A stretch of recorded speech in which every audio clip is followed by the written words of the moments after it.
Sad news. Unfortunately, Umangwabe, she's leaving Musamsaleko finally, guys. She has been saying from season 1 ukuthi yena ngeke azahlale uyahamba, guys. And people have been saying ukuthi vele hamba, we don't need you. You've been saying the same thing from season 2 to now season 8. We are tired of you. So, guys, they've just posted it trailer. You turned on a table season 8 episode 25. And nangu Umangwabe uyasho, guys, ukuthi guys, this is my last family trip with Msaleko.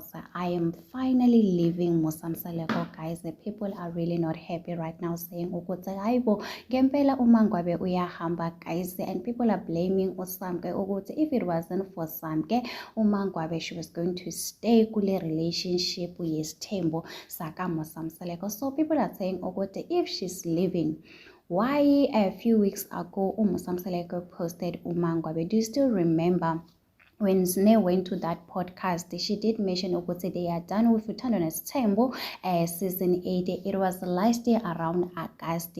Last month Musamsaleko did post Umangwabe to confirm ukuthi Umangwabe, she's still around. I don't know whether it is a Mangwabe storyline to say ukuthi yena uyahamba. She's always telling us ukuthi uyahamba, and if she's not leaving, guys, she better hide on Uthandwa Nesithembu season 9 because we don't want to see her. You know, I don't know whether she's gonna pretend ukuthi or whether we're gonna see her on the show. So guys, we just need to wait and watch it. Tonight's episode Uthandwa Nesithembu season 8 episode 25 to see ukuthi ngempela uMangwabe uyahamba. Oh guys, she's just playing us because we are tired of Mangwabe, guys. If she's really leaving, we're gonna see that. Anyway, guys, let's tell me in the comment section, what do you think about this? Do not forget to subscribe, to like it, comment. Happy Thursday. Please take care of yourself. I love you.